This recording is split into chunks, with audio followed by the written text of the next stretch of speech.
Welcome to the July 16th episode of Den Excelsior, the Mostly Marvel podcast. As you probably gathered from the name, this is where we hang out discussing the latest Marvel happenings across all media. But we've also been known to stray off topic from time to time. Basically, if it's superpowered, it's fair game. My name is Dennis, and just a bit of overshare probably. I'm worried I might need to take out a loan to pay my dealer Hasbro very soon. More on that later. With me, as always, I have a distinguished nerd panel. I think first I'm going to do a little differently. I'm going to introduce someone who is very, very eager to spoil Loki like right now, but we're not going to let him. I promise we're going to save that for later. It's Ricky. I thought you were going to say I was a Frank variant. No, you're not a Frank variant. Not even in your wildest dreams. No. But honestly, Frank is, I think, running a few minutes late, so he will be just surprised showing up at some point. The TVA got him. Yeah, he'll just say yo, and then he'll just be here and he'll join us. But I promise he's ready to come and join us all to talk nerdy all night long. But in the meantime, we do have a special guest. He's actually returning for the second time on this to talk about this season of Loki. He's a big fan of the show. He's one of our favorite supporters. It's Ian Jones. Hey, Dr. Jones. What's up, guys? Thanks for having me back. Hey, welcome back. Welcome Excited. back. We were just talking right before the show started, and you were saying like, I'm glad you brought us back because I wasn't sure if you liked me or not. And I was like, well, that's just awkward because like, the list of people we went through before you, man, it's just. I was just going to say it would have been more awkward if you had just never called me back again. That's we fair. kicked you out of our Slack channel. Yeah, Yes. Just like, you know what? Let's this just get guy's rid of that guy. That's the millennial breakup right there. Yeah. No, I think that's funny that you thought that. No, because I mean, the reality is like the whole point of this show is to have a bunch of friends just sitting around and talking nerdy, and like we do this with you anyway. So it's like I don't know why you would think we wouldn't want to do this with you. I mean, yeah. any excuse we can give you to spend time away from your family. I mean, we're always here for you. Yes. Then exactly. I will take it. I will take it. No, But yeah. I didn't think that you didn't want me back. It was more just like one of those where I was like, I wonder if I'll go back on there one time. And I didn't expect it to be this season, but I'm happy to be back with you guys and hanging out. It's exciting. Yeah, just to be clear, we didn't expect it because I try to schedule out a whole nice cast of different characters throughout the whole whatever season of a show we're talking about, and we had a last minute cancellation today, so Ian was heroic enough to swoop in and fill in just so that we could have a fourth. You know, I think we just like to. We like to round it out because if it's just me and Frank, we're just gonna pick on Ricky all night long. Yeah, it gets a little weird. So we like to have a neutral party that shows up and can help talk with us. I guess before we get into everything else, like how's everybody's week going? Oh man, who wants to go first? Go ahead, Ricky. I mean, I got a new job. I don't think I'm going to say what it is, but it's kind of crazy how quickly you can be employed at one place and have an offer and leave. Nice. That's life. Congratulations. That feels thank you. Feels very adult. But yeah, definitely excited. I get to actually take a little bit of some time off. So I have some family here. Going back to Disneyland in the midst of the Delta strain outbreak. So we'll see how that goes. Yeah. Yep. You know, well, got to do it. Someone has to do it. You got to take the bad with the good, right? Yep. Yeah. And then Ian, I know that's kind of a loaded question. So like, however much you want to share is fine. I didn't mean to make it heavy. No worries. No, we got notified we're moving, or we need to move soon. So I went from being comfortable in my zone to, oh no, I got to get out of my zone. And I don't like.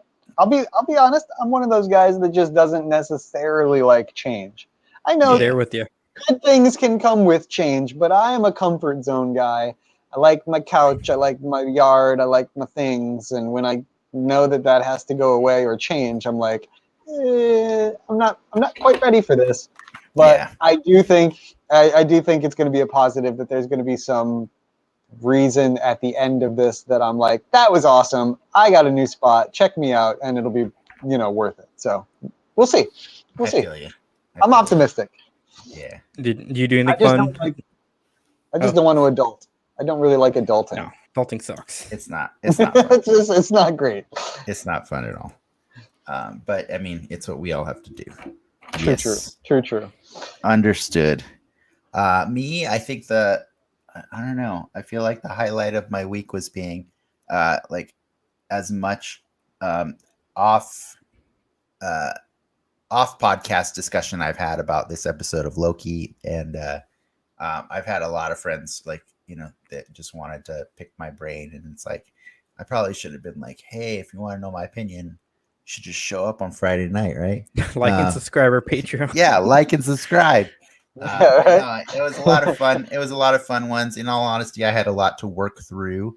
But we'll get to that soon. I mean, but shit, we had a good, what is it, 12, 13 weeks of shows, pretty much. There was a gap, right? I mean, no, this is episode 27 of our podcast for this year. Our podcast, but in terms of like Marvel shows to talk about, we had a good. Oh, we had way more than 12 or 13, but I mean, yes. Yeah, no, it's been a good run for them this year. It's a good stretch. I think we had about 20. I think in a row. 20. No, not in a row. I'm saying I can't recall if Loki started right after Falcon and the Winter Soldier, or whether if there was a week. There was a month gap. Remember, that's why we watched a bunch of stupid movies. Oh for like shit! Yeah, you're right. Never mind. Yeah, I watched Howard the Duck just because of you guys. Yeah, exactly. We made Ian do that. Man, Ricky's out of it. You got to get some caffeine at some point, man. Oh man, been a long week, like I said. Yeah. All right. Well, we do have a fun show planned for tonight. We are all at varying degrees of excitement to talk about Loki episode 6.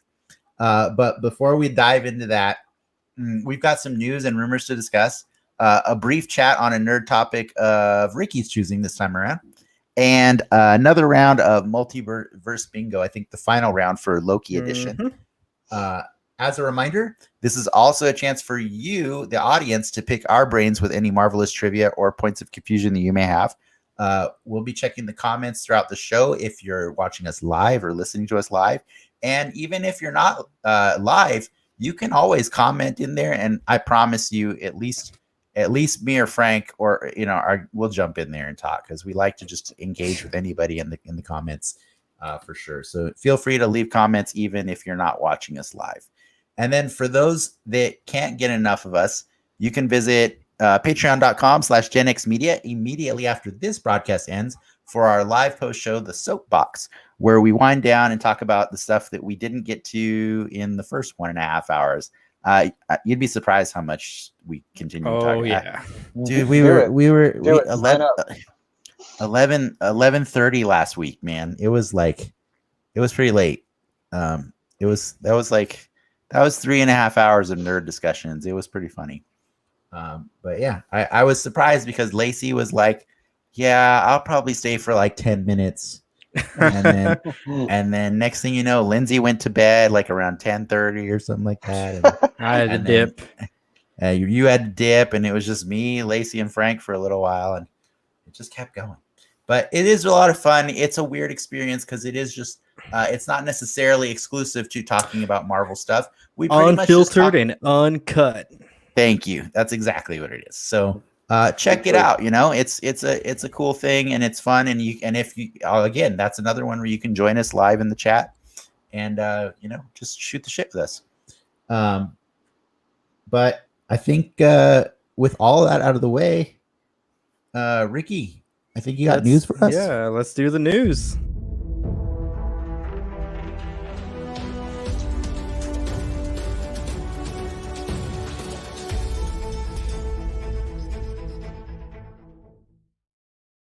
Alrighty. Surprisingly, a lot of toy news today, but we'll kind of save that towards the end. Is it We'll a kick lot? it. I feel like it's quite a. I added a few other things that we typically don't talk about. Okay, cool. But so starting off with the Avengers game, Christopher Judge will voice T'Challa. I did see that. Yeah. He's That's most, cool. I would say, famous for his role as Kratos in the God of War series. But I would say he's probably most famous for his role in Stargate, the TV show. Yeah, I would say Recent- those are the top two in that order. Stargate most and recently Kratos. recognized, I think he's got probably awards for Kratos. I don't know if he's got awards for Stargate. I've always been fascinated with Stargate. Like, is it something worth watching, or does it hold up well? Here's the thing: is I've told you guys before, like at the beginning of this pandemic, like, or maybe a few months into it, when we realized we're in it for the long haul, right? My wife and I started doing Wednesday night movies where we would like rewatch things that maybe either one of us had never seen, or maybe just things that we thought were classics that we grew up with that we wanted to see how they age. Stargate was like one of the first ones we watched. It doesn't age very well. No. It doesn't. I used to love that movie. It's all right. It's all right. But Sure. that made or break for me. I was pretty much at that point. Like, if I like this movie still, I might consider watching the show, because I never really got into the show either. But then I watched the movie and I was like, nah, F the show. So the show was a spin-off of the movie, not the other way around. Yes. Yeah. Yes. I thought about rewatching the movie and doing the same thing and sort of doing like the if it catches me again, because big space and sci-fi guy. If it catches me again, then cool, I'll do the show partly because of Christopher Judge, and just enjoy. I got to meet him one time, and he's a really cool guy, down to earth and stuff. So I was like, I owe it to him to give that show a shot. I haven't done it yet. You think he's getting checks on that show still? Oh yes, he is. He's absolutely getting checks for that show. that show was on for a long time, and it's spin-offs and stuff. Yeah. They had TV movies too. Yeah, he's getting checks for that show. I mean, speaking of people on there, in general, I think that's always kind of what struck me is like I've always seen like the random notable actor pop up in like whatever clips I've seen. But anyways, sticking with the movies, we have some MCU adjacent news. Korg and Deadpool recently reacted to the Free Guy trailer, and it was this kind of little crossover promo that I guess now Disney put together to promote that movie. Thought it was kind of cool. Did any of you guys watch it?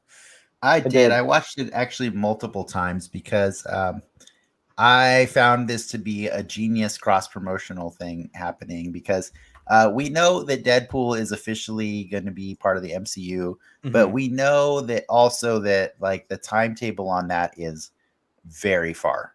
It's going to be a long time before Deadpool gets his own movie, because the difference is, and this is why I've advocated before for having different companies own them. When you have different companies own different properties, it means that they don't have to wait for the other the other projects to finish. So Fox could go make an X-Men movie because they didn't care what MCU was doing, and they didn't care what Disney or Universal or whoever else, right? But once you have them all under your umbrella, you can only produce so many at a time, right? Like otherwise you're stretched too thin. Exactly. This is an excellent way to remind us that he's very much there. And if they want to use him in this capacity for the next 3 or 4 years while we wait for his movie, that's awesome. It's hilarious.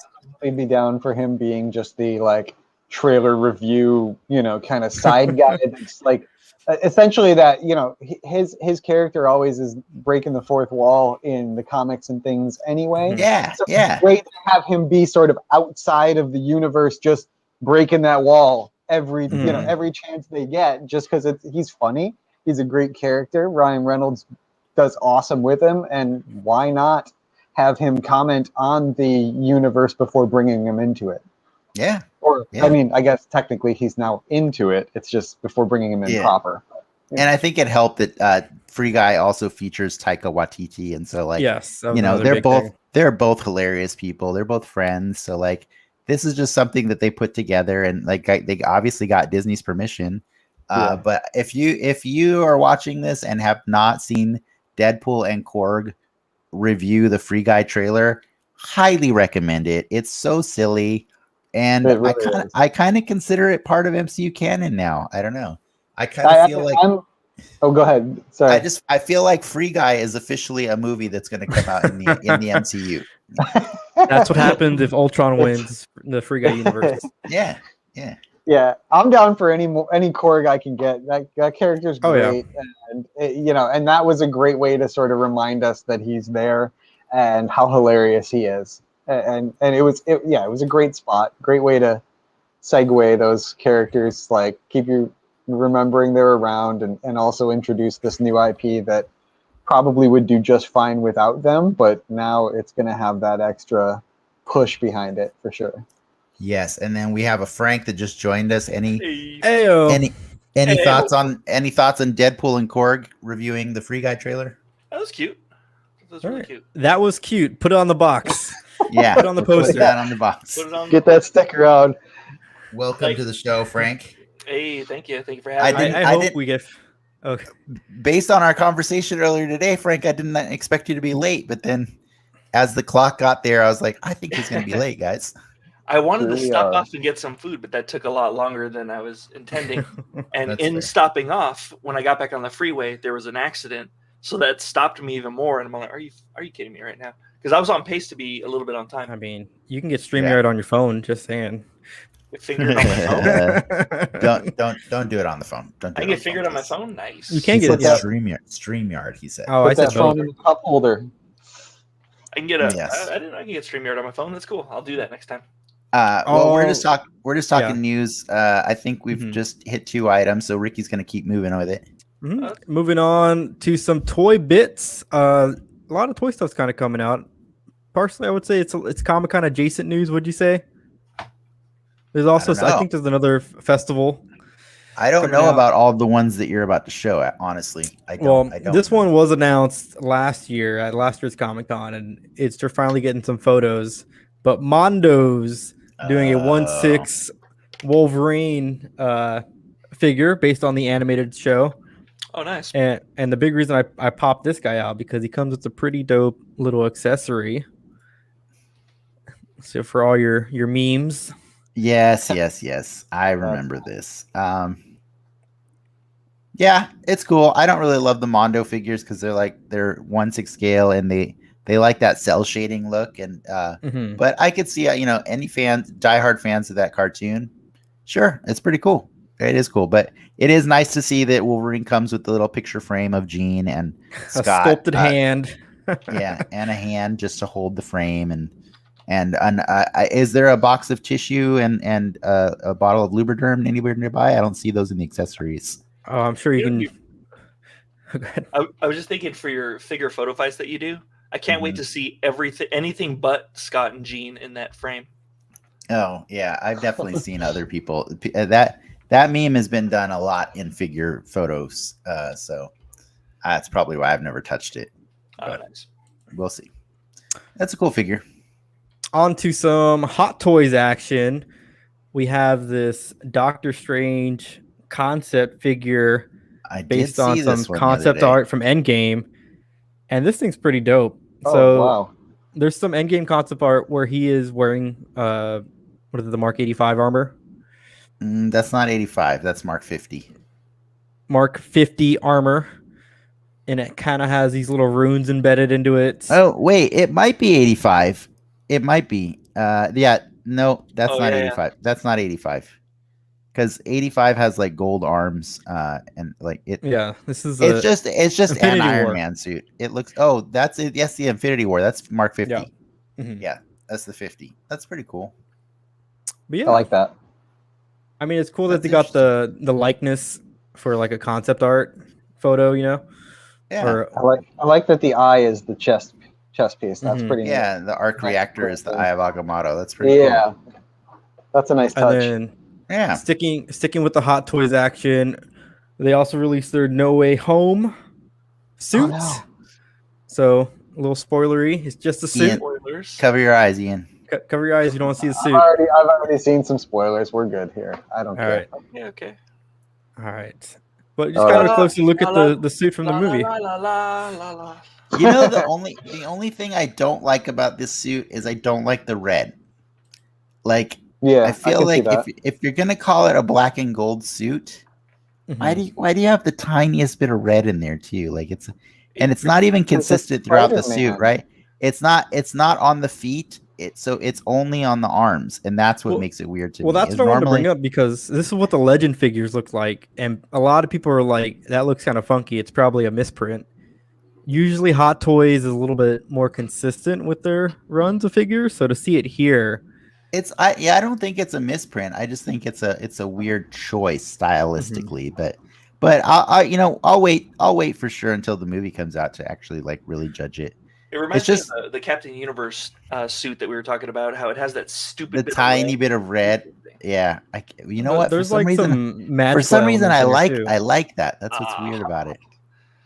Yeah, it's interesting. I'll let it play out in the movie before I make my final judgment for sure. I like those They bands look on like the there's- bracelets. Those are pretty sick. There look Yeah. like there's some runes or symbols in Yeah. the embedded in the design too, which is kind of cool. Magic Ricky- Spidey. Ricky said something about the Funko about that, and we kind of like snubbed him. He We're like, no, shat all over that But idea. that was the other one. That was the red and gold one. He saw some weird rune It's stuff. still from Far From Home, though, right? Yeah. Because there's like 2 or 3 suits I think that he's got in that movie. And we shat Apparently. all over Ricky, but Ricky ended up being Yeah, right. but that's Ricky just for the win. well, we don't know that he's right about the other suit, but No. this one for sure. He was right about something major from this week, and Yeah. so I'm gonna start believing Ricky on everything. he Oh says. yeah, or just the internet. Yeah, just believe the internet. Yeah, that's fine.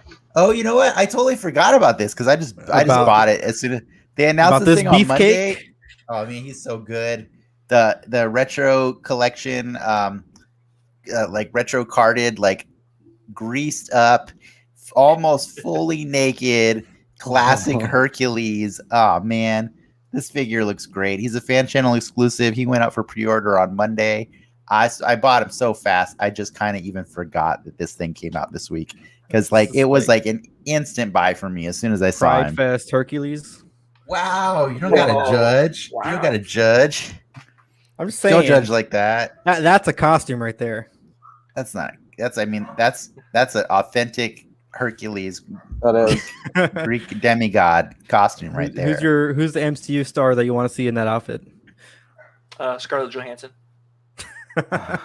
Oh well, I guess she's dead. So Russell Crowe. Russell Crowe. Russell Crowe 15 years ago. Dolph I see Lundgren. an old Russell Crowe as Hercules. You know who would be cool as Hercules? Joe Manganiello. Oh, there you go. That'd be a good one. I can see that. Yeah. Yeah. Or, who Get on the was horn. his counterpart that played Crixus? I always forget that guy's name. Oh yeah. That guy. I'm having a problem remembering him right What now. was his name? But the guy that was also Deathstroke in the Arrow show. Yeah. But the only problem with him is he's a little too short for what I Oh, want so to. Wait, is he short? Yeah, he's pretty short. Manu Oh yeah. Bennett. Manu Bennett or something? Yeah. Manu Bennett. Yeah, Yeah. he's Oh, a that little guy's short. Hercules is short. one of the people that actually is rumored to be in Eternals.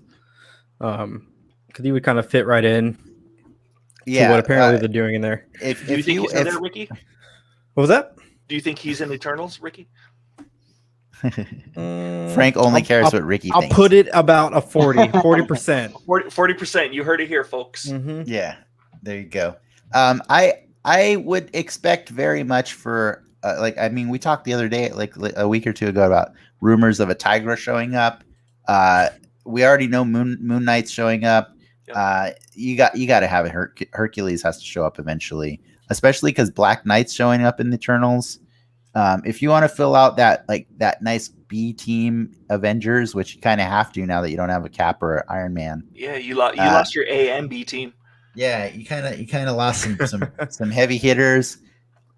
Hercules opens up so much coolness in that universe. You know, what does Ricky think about that? Do you think Tigra and Moon Knight are going to be in it?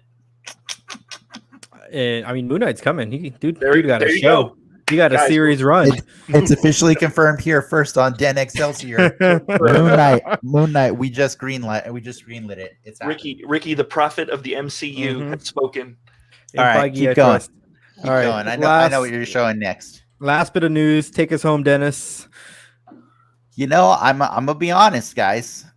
I wasn't this excited about this one. It looks cool.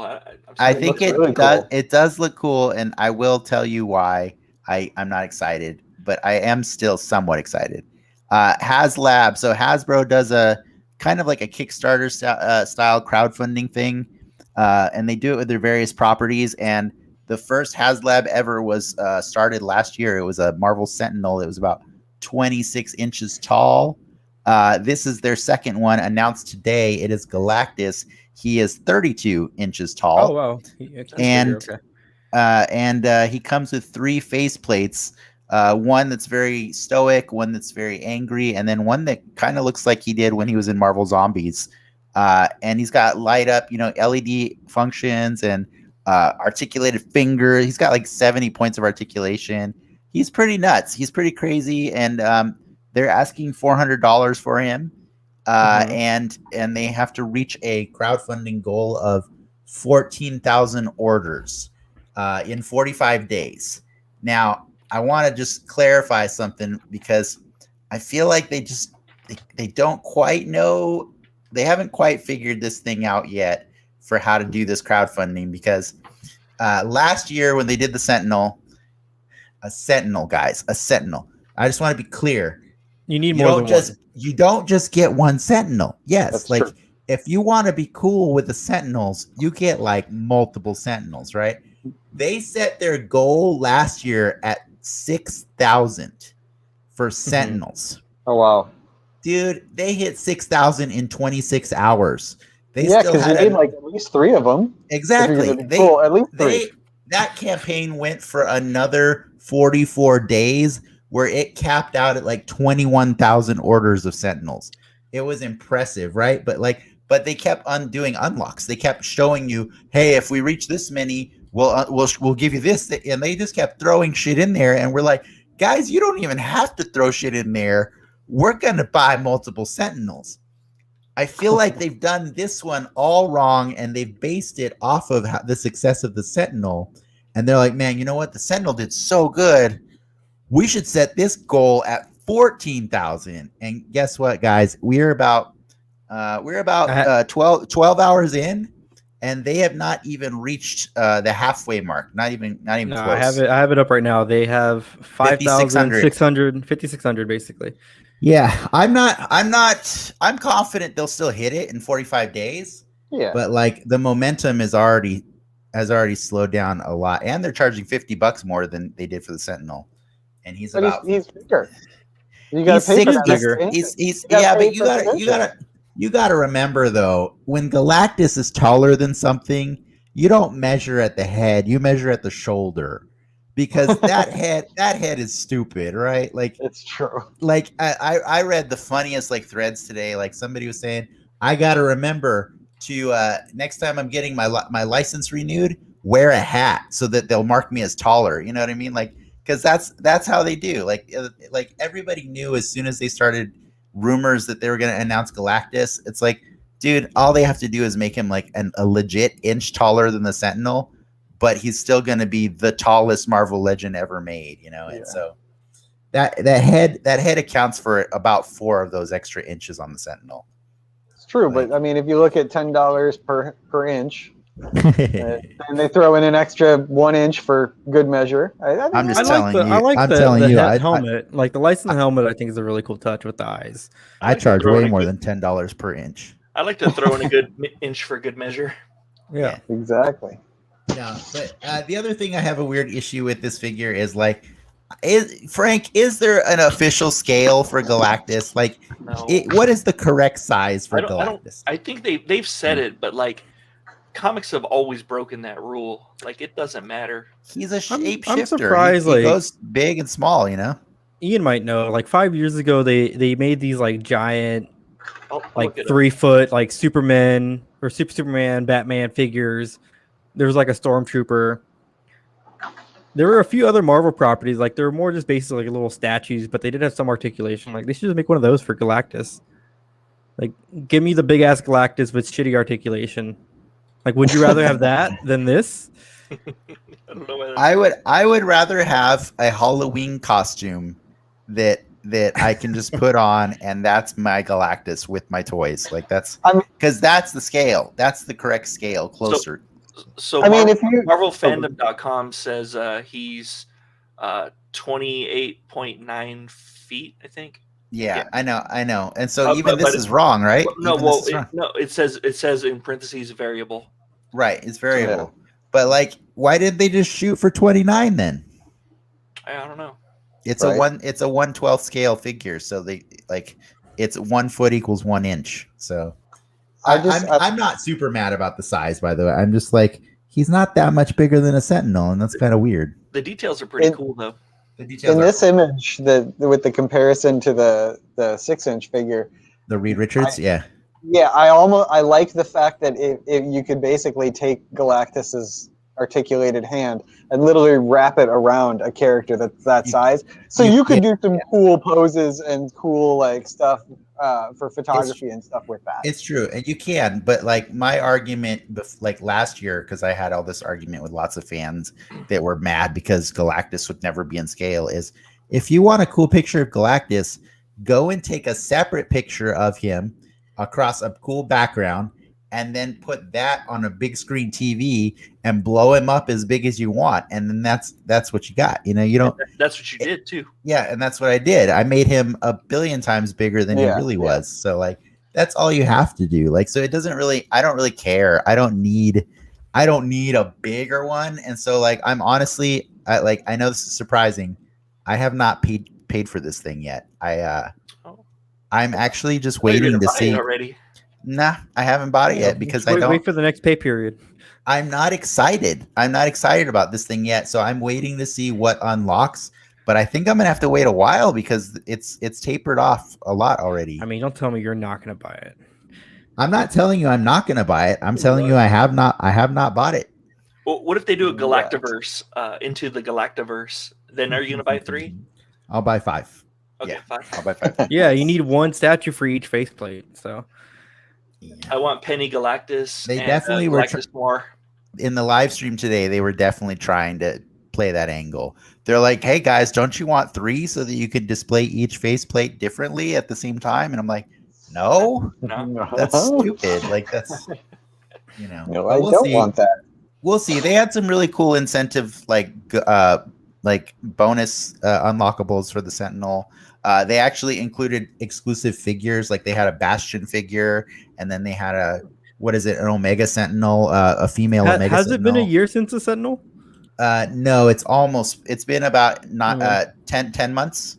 I think it's kind of cool that you're getting. I mean, at this rate, at least once a year, though, right? Well, it's not necessarily once a year, but yeah, I mean, we've had 2. Mhm. We've had 2 ever. But the Sentinel is shipping right now, so I will have him available in a couple weeks to I'll host give the you show Dennis's instead address instead of me. That way we can intercept his packages. Yeah, no. Well, who do you want next then? What's the next HasLab? I think that question is flawed in that like it doesn't need to be a who. I want Dr. vehicles. I want vehicles. They don't make vehicles at that scale because they're too big to fit on store shelves. Like one that a lot of fans have wanted for a long time is the War Wagon. Punisher's War Wagon is super cool. Like that's just just a vehicle for him to drive around and murder people with is pretty cool. I don't I've think been wanting the Thanos copter for I mean, yeah, I think we'll get a reals. Thanos copter before a Punisher van. Just for me. I really don't think that. I'm sure they're trying not to put that Punisher logo on anything right now. Now another one that people thought, because they teased this one a few months ago that it was a Fantastic Four related HasLab. The people were pretty much flipping the coin between either Galactus or the Fantastic Car. And the Fantastic Car is a really cool vehicle because it actually splits into four separate parts that fly around separately and stuff. So it's just another good one is the Blackbird. Like, that'd be cool. People want to see a Quinjet would be cool. A Quinjet's even better than a Blackbird because you can buy multiple. See, like you see where I'm going with this now. It doesn't have to be a character. I like the way this turned Dennis into a 1920s gangster.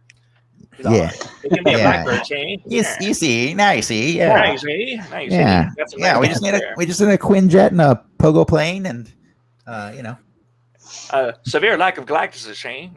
Yeah, exactly. But I mean, Frank, what like if you had the sky's the limit, anything Marvel that didn't matter, what would you want? Fucking big wheel. Big wheel is what I want. That's pretty good.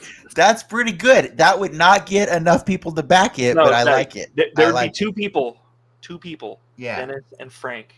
Big Wheel's basically the dude from Twisted Metal, Axel. Yeah. Axel. Yeah, he's basically that, but with a Marvel logo on him. That is pretty much like, he's Marvel's Axel. Like it's stupid. It's stupid looking. I don't even know if I've heard of it, so that's pretty awesome. That's pretty obscure. But I like. Okay, let me rephrase that question for Frank. Choose one that's not obscure. That's just like that's just like I got one. Like, okay, go for it. Anybody, it's for anybody, really. So they actually are doing the toy box line that you can buy at the Disney store, the Iron Man Hall of Armor. Here's what you do: you sell a Hall of Armor chunk that you can stack and attach to each other, right? Already exists. And here's what for Marvel Legends. They have it in scale. It's 1/12 scale, but they're made overseas by a company that makes like an official Legends one with the lights and stuff. But here's the kicker: each box comes with a random Iron Man armor. Random's not good for what we have to pay for what we have to pay. Random's $50 each. You get a random figure. Clark just weighed in on this one. He said the spider buggy. I got news for you, buddy. That already exists at that one exists. That exists at Disneyland exclusive, Disney Store exclusive. It's actually for the toy box line. It fits damn near perfectly for Marvel Legends, and I have actually done figure photography with it before. So I'm kind of surprised that Clark said that because hey man. You did say the sky was the limit. I know. I said the sky was the limit, and Clark named a thing that's already out there. But no. What about Ian? Ian, do you got one? Man, I don't have one right now. Honestly, it's too deep for me to go on that, and I don't know what they have. I'm gonna be like Clark and naming off things. To be fair, usually they only make motorcycles because that's all they can fit in the box. So they've got a ton of motorcycles. Like that's why they've got Ghost Riders and they've got Black Widow on a motorcycle, Captain America on a motorcycle, Wolverine on a motorcycle, Punisher on a motorcycle. They've got all these lots of motorcycles, and that's the only vehicles we have in the line. To be fair, Spider Buggy, like we said, there you go, Clark. Now he's dreaming big. Helicarrier, bigger than a USS Flag. Yeah. That would be worthy of a HasLab project for sure. If they've got a lot of motorcycle ones, then I think I'm pretty sure she rolls around on a scooter. I'm gonna go Squirrel Girl on a scooter. That exists. That exists. It does. Okay. See. Sorry, I didn't name it, but Squirrel Girl and Deadpool both have scooters. Yeah, that's awesome. Yeah. What was the one from Batman for Vincent Black Knight? They only made 10 of these. Actually, 11. She's my favorite, right? I want a Vincent Black Knight. You said anything. You said. I did say anything in the Marvel universe. All right. I did say that. Let's close out the news with this with the comics releases for the week. Okay. Yeah. Thanks for letting me nerd out on that stuff. By the way, that was fun.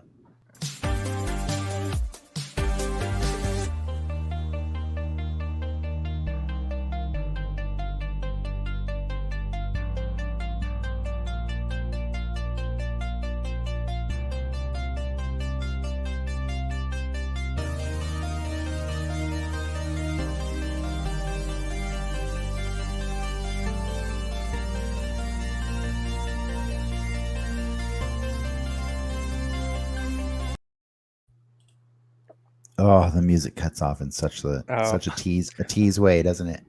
Yeah, speaking of teases, could talk about something that happened today in a TV show that actually Something happened today.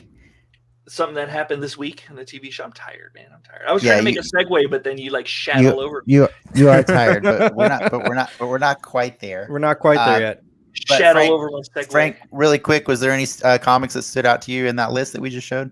I wasn't paying attention, but That's all right. but I was thinking. You said I could have any vehicle. Job's Segway from Get Arrested Development. I want Job's Segway. I said from 1/12 Marvel. Marvel. Aren't they Doesn't Marvel? And doesn't Dave, Rock I know in a segue. Does he? Oh yeah, Yeah, Obadiah yeah. Stane, right? Obadiah Stane. you're correct. Yeah, somebody does. One of them, I know. Dave, thanks for joining us. You're a little late, but the Thanos copter was mentioned first. I feel like we'll get that in like some Comic-Con thing. If we got a dumb rocker MODOK, a Thanos copter, Wait. is You fully said a dumb rocker MODOK without having read the comic.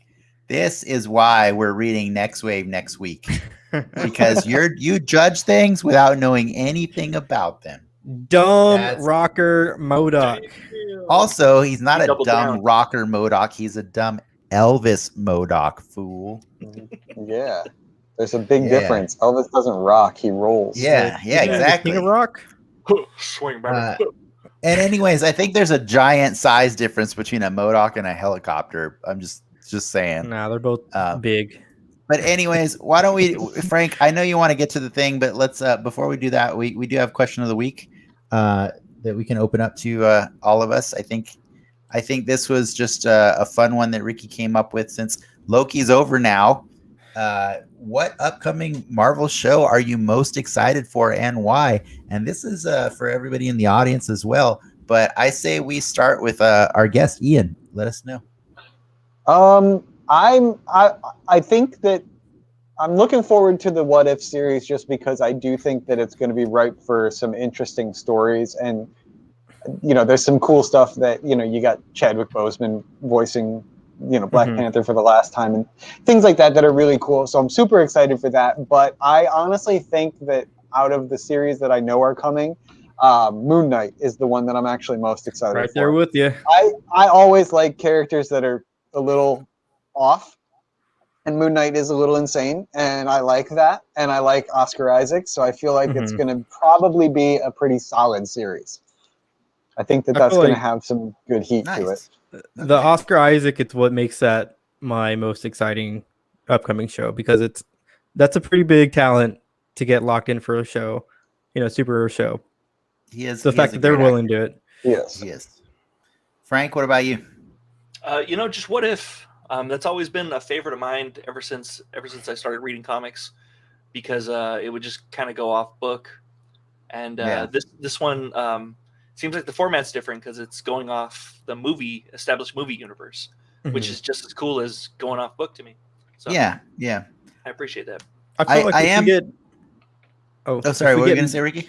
If we get the slightest tease of mutants or the untouchable IPs in the Marvel properties, I feel like they would pop up in What If first. Not necessarily as like a canon thing. Already popped up in Black Widow. That was confirmed in an article today. Mm-hmm. What was that? Oh, Ursa. Ursa. Already there. They're there. They're there, man. They're there. He's They're a there. They're chilling. He is well, I mean, I think the actor just came out. The actor just came out as mutant? Yes. No, he came out and said he was the first mutant, but I don't think there's anyone official from Marvel saying that. Yeah. Dave says any of the movies that reintroduces Daredevil back into the MCU. Well, you won't have to wait more than a few months for that one, by the way. He's rumored to be coming back in Spider-Man at the end of the year. As Matt Murdock. I don't think he's supposed to come back as Daredevil until maybe Hawkeye or She-Hulk. I can't remember which one it is. But I would say She-Hulk is my favorite announcement of all the TV shows, especially because of honestly how exhausted I am of theory crafting, or not even like that I want to. I don't start these wanting to theory craft, but then we end up doing it. And like, dude, here's the thing about She-Hulk and Spider-Man that I love the most. They're fun characters. They're really great superheroes. They have hearts of gold, everything you need in a good hero. But also their stories are comedies, man. They're just comedies, and like you can just enjoy the fun absurdity of their stories. And so what I think's cool is about She-Hulk is it's going to be officially the first Marvel or MCU comedy. We could argue MODOK's the first Marvel comedy, but like we could also argue, was it really that funny? I'd argue that Thor Ragnarok was. That's fair. Thor Ragnarok has a lot of good laughs. I would definitely call it an action comedy, but like I'm not even sure how much action will be in She-Hulk, and I'm okay. True. I'm okay with that. It doesn't need to be like just if you guys can picture the ridiculousness of somebody who looks like a Hulk that's dressed up in a courtroom, like and officiating the law, like it's so stupid and awesome. It's just gonna be funny. But yeah, that's my pick. As much as I do love What If as well.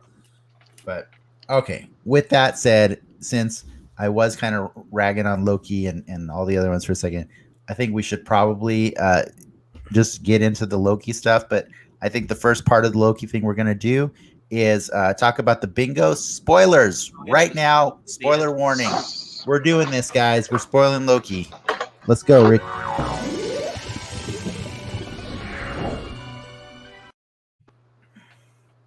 All right, Ricky's in charge of the slides here for the bingo cards. For anybody who doesn't know, we pick charities to play for. We picked bingo cards based on things that we predicted or may have known were going to be in the show. It's a little bit of both. And we threw them all on bingo cards. And yes, I actually technically won a few weeks ago, but that doesn't stop us from continuing to play because every square that we get right, we're paying $10 to a charity of each of our choices. And then for our guests, we actually put together a fun bingo card to let them make changes to throughout the weeks. Ian, as our our backup guest that joined us for a cancellation, you didn't have an option to change a slide this week. But in fairness, both Lacey and Lindsay last week got to change a card. So we still had 6 changes occur on the card as originally planned for the beginning of the season. But as you can see here, and also Ian, since you're the last guest, you get to pay for the charities of all the cards, all 4 cards. Yeah. I don't think congratulations. It's quite an honor. I did not know that. Yeah, but tell me. Here's my bingo card to finish out the season. What is it? I've got 5, 6, 7, 8, 9, 10, 11. And so I've got at least 11 that $110 to be given to the Autistic Self-Advocacy Network. But I want to give the last one up for you guys for a fun debate. So we've had this on our bingo card all season long. Kang the Conqueror is on there. Now, everybody that watched the show knows that Jonathan Majors showed up as a character named He Who Remains. And he is proven to be a variant of a character that has gone by the name of Kang. But he has, in fact, not this character. The Conqueror, formerly known as Kang. No, he doesn't say that. He says he's gone by many names, but like he's referring to all of his people too. Yeah. But to be clear, I just want to I'm going to make my argument really fast. Nathaniel Richards is all of the characters that he's referring to when he tells his story about all his variants that meet and form their little council of Ricks or whatever you want to call it. But not just in the same way that not every Loki is a Sylvie, not every Nathaniel Richards is a Kang. So the one that is playing He Who Remains is actually a hybrid of He Who Remains and a variant of Kang named Immortus. So he's actually dressed as Immortus in the show. So I wanted to know what you guys think. Do you guys think that Kang showed up in the show? And I don't care either way. You guys already told me I don't get a second pizza. Yeah. The ice cream was debatable. The ice cream was debatable. We'll get you ice cream. I mean, it's Kang. Like, without He Who Remains in the show, if we just got that final scene with Loki looking up at that statue, we would have been like, "Oh yeah, that's Kang." I don't think there's any doubt that I had to consider that, Ricky. That's a good I point. actually did consider it, and I was actually waiting for you and Clark to say it. So, thank you for confirming it. Yeah, whether or not you want to argue the Jonathan Majors thing, the statue would definitely indicate that is Kang. I wanted to see if it would be up for debate at all, but man, Ricky, it would indicate that it was Kang, but he doesn't show up, and he does. Oh, okay, hold on. Did we mark Grim Reaper down as a definite? On Yeah, we did. No, did we? Because he got the helmet. I mean, you can find out right now. Did we mark Grim Reaper? Yeah, Ricky, check that really quick. I guess if we mark Grim Reaper, then we should mark Kang. Yeah, I think that's my because the Living Tribunal had a helmet last week, and if someone had that on their card, I feel like we would have marked it. Maybe. Well, I would have. Yeah, that's fair. I would have marked. We did mark the Grim Reaper. I would have. No, that was a pretty good debate. I'm good with it. I don't even need you to check the Grim Reaper. Oh, you said it's yellow? Yeah, it is yellow. Okay, but it's in fairness, we were really desperate for squares on WandaVision. in fairness, we did way better on Loki. We did way more for charity this go around. Yeah, charity benefited a lot, and so I guess there you go, guys. It's official. As far as our bingo goes, that means Dennis has to donate twice. $120 to Autistic Self Advocacy Network. Let's look at everybody else's cards really quick before we move on to the rest of it.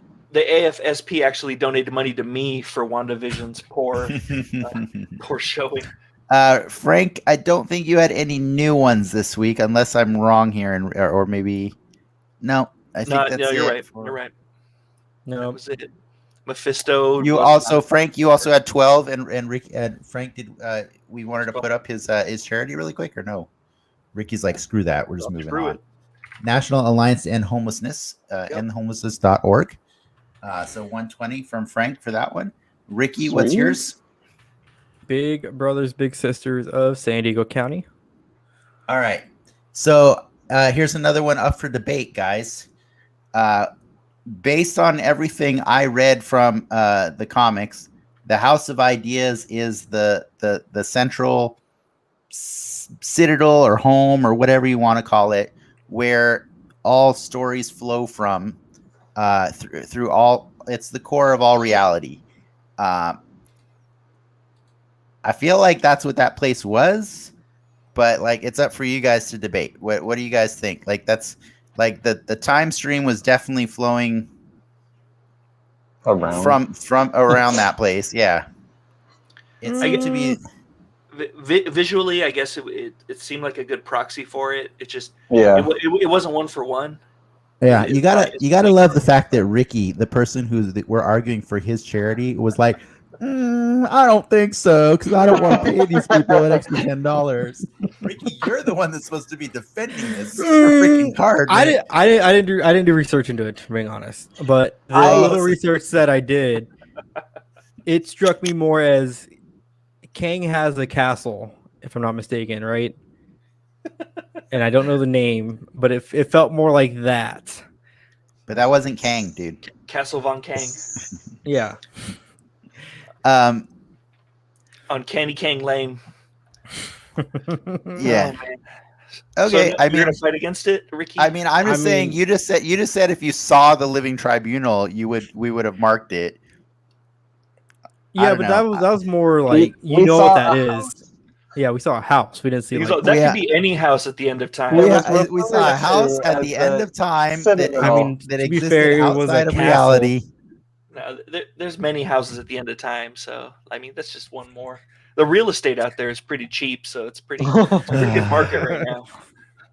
I feel like since they referred to it repeatedly as the Citadel at the end of time, that I would argue that it doesn't count because I think if it was truly the House of Ideas, it would have been name dropped at least once. Did you guys see a lot of books on the shelves? Because I thought I did. I saw There were books. There was lots of Yeah. books. Dude, 'Cause the faces on the that's They got, statue House of Ideas. had Ideas. freaking Miss Minutes face. Yeah. That cracked me up because it Yeah. was like it lent credence to my uncle theory, Barry Minutes. Hi, y'all. All right. Well, I tried. I believe. hey, Big Brothers, Big Sisters of San Diego County. I tried for you guys, but I think I lost this one. I think. We tried. I think Ricky doesn't want to give you $10. So, I don't- so sorry. He said he could do more with the $10 in his own pocket. Yeah. And then, What a jerk. and then Ian, here's your card. One last one, and I actually, this was actually one of the reasons I wanted you to come back for this episode because you picked He Who Remains as a change to your card a few weeks ago, even knowing that it wouldn't necessarily show up the week that you were on the show. And I thought that was really cool and noble that you gave your charity away to somebody else who was going to be on this episode.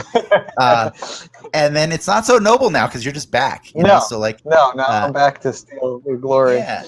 So I'm really happy about that. You can tell us about that, why you picked it again if you want, or not. But we'll also give you credit for that Kang. But we're not giving you that House of Idea. I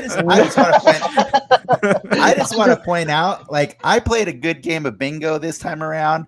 I won, but like I gotta say, the guest card played a mean game of bingo. Look at this. Dude. Oh yeah, we made up for last season for sure.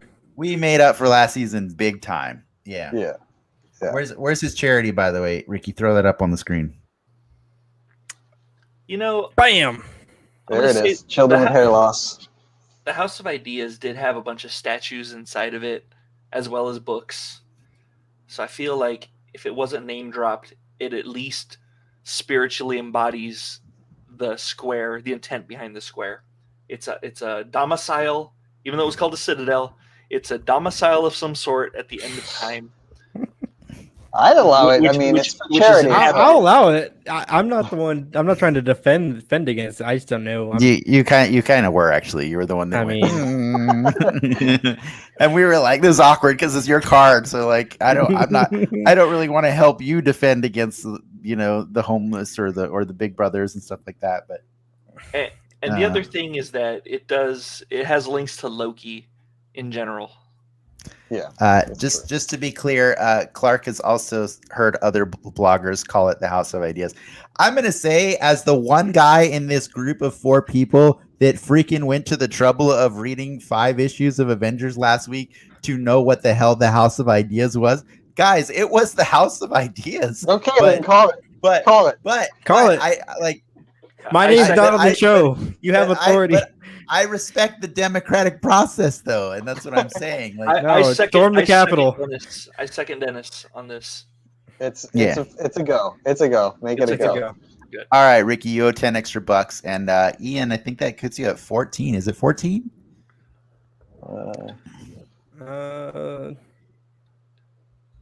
Yeah, if we don't count that, we never count the second square, do we? We never count the win. The middle square. I mean, the middle. Oh, we don't count the middle square, Frank. That's a freebie. No. All right. Well, I'm gonna have to hit up. The middle square is for getting the pizza. Okay, that's the middle square. That's what that's for. All right. Well, I need to hit up some charities about getting my money back. Another win for Ian's charity right there. Ian, yes, thank you very much. The show will be donating for $140 to children with hair loss. Awesome. And then Dave wanted to let you know in our audience that he's going to donate his hair to your charity this time around. Usually he goes with wigs for kids, same deal. I will let you know it is quite luxurious. He's got an impressive head of hair. Either way, the kids win, so I'm good with it. I feel like that's awesome. Yeah. Thank you very much, Dave. That's really awesome. And just for anybody listening in the audience or watching, I've put up all of the charities that all of our guests and ourselves have chosen for the whole season of Loki. They're all up on our links. You're welcome to go and visit any of them, learn about them, and if you want to, you can donate to them as well. You can donate your hair. Yeah, you could donate your hair. Like for some of those charities, you don't have to donate money. Some of them you can donate time or other things like they said, hair. So, but yeah, we just do this to kind of make the stakes a little bit more fun. It makes it more fun for when we're watching the show. And I gotta say, Ricky, did having these guesses in here make it more fun? Because like, I know you're excited about Kang, and so we can talk more about that. But I know the charity was loads better this time around. I think third time's a charm with us. We finally got into a rhythm on how we want to do it, and the mixing of the final card was a great addition. yeah, But enough of the bingo. Yeah, Damn. hit the button, and then I'll say what I gotta say.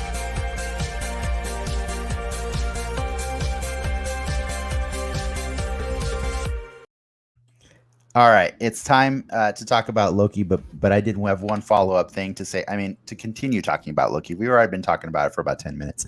But one follow-up, I think that in the future for other shows when we do bingo, maybe we're good enough that we don't have to put the most gimme of things on there. Like maybe next time around for the season 2 of Loki, we don't have to put Loki as a square on our bingo card. Because, like, I mean, you know, we cheated a little bit. It only helps the kids. What if he didn't show up? That's true. That is true. Yeah, I know it helps the charities, but I'm saying, like, I would like to see us challenge ourselves to be a little bit more thoughtful than I'm gonna put Sharon Carter on my what if bingo because I saw her in the trailer. You know what I mean? We can debate about this more later. I'm just saying, like, I felt pretty chumpish to like get like 7 bingos or seven ones on the pity first squares. week. They were pity squares. You know what I mean? We only have 4 pity squares though, like each. So I don't think we did limit it to each of us was allowed. I thought it was 2 pity squares per person. We had 2. 4. Yeah, we had 4. It was 2. It was 2 this time. 2 pity and 2. Oh yeah, 2 that were kinda. kind of like, yeah, that's fair. Yeah. You're right. It was 4. I mean, but I think 4 was too many. 4 was too many. Each of those 4 did hit. Like, so I mean, the result was intended. Yes.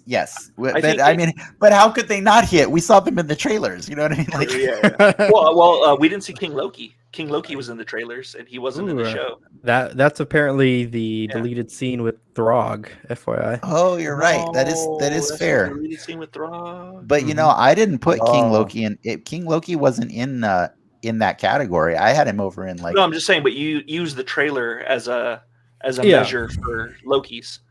Oh yeah, that's true. Yeah, that's true. Well, fair enough. But you know, in any case, we have decided that Kang was official, so that means I do get a second pizza. I got 2 bingos. I'm just saying, double bingos. Get that pizza. Yeah, I'll mail you ice cream. That's fine. Yeah. So that was the funny thing is like last week we had a nice lengthy debate about whether or not it would be appropriate to have a Pizza Hut coupon somewhere to have a Kang on the show in the last episode just appear out of nowhere. Ricky was pretty insistent on it, and yes, you are correct. But I thought what was really funny is, as much as I was against it, kind of funny. Like I still win either way. I still get a bingo square. You guys didn't have Kang on your bingo cards. That's awkward. Awkward. Yeah. So I was right in other ways. You were right in other ways. Yes. How? Ricky, have you read that article that you shared with us that Kate Herron confirms that it was not Kang the Conqueror? I did. Yeah. He was confirmed as, I guess, an amalgamation of He Who Remains, right? And Immortus, like you said. And Immortus, yeah. But what was interesting with that article, it mentions how he had gotten that role first, and once they kind of started breaking down on what that role would be, is how it looped into the Ant-Man role. That's not how I read. That's not what I read in the article.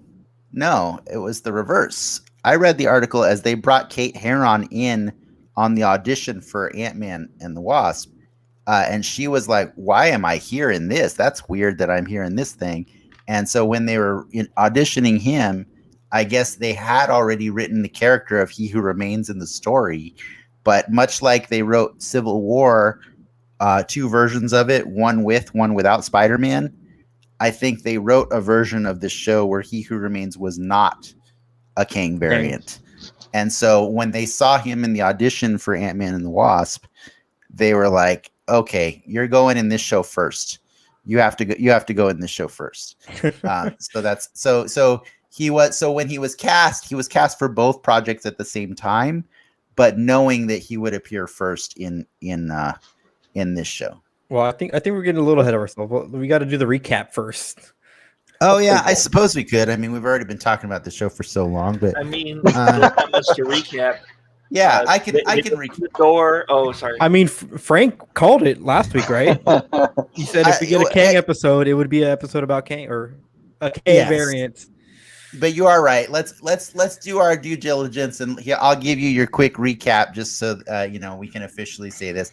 Loki episode 6. It was titled "For All Time, Always," and it's the one where we learn that he who remains is the person responsible for the creation of the TVA and the sacred timeline. He's lived 1,000,000 lifetimes and is tired. Every moment has been carefully orchestrated in the MCU to lead to this moment, which is basically the question of, will Loki and Sylvie be his successors? I think that's kind of all I was willing to sum up for the show. But yeah, we can talk about this because I think we have very varying opinions of it. But I want to hear Ricky. Oh, Ricky just bailed. I was gonna say I honestly want to hear Ricky's opinion of it first because he was the one championing Kang, but he decided he was going to leave the show. I'm back. Ricky, why don't you tell us yours first? Because normally I would ask Ian, but I feel like you earned this moment, so go for it. I mean, I did enjoy the episode, not because I called it, but I thought it was a really cool way to subvert some Marvelisms, by dropping that type of bombshell in the final episode. But if you recall, what do you mean subvert some Marvelisms? I'm trying to understand what you mean by that. A finale based on the title character. So the finale should be, as we're patterned to expect, a big fight, a CG fight with lasers. Mm-hmm. Gotcha. We kind of got a little bit of shit fighting Loki, and yeah, in the sky, and then being like the ship of fucking Theseus or whatever.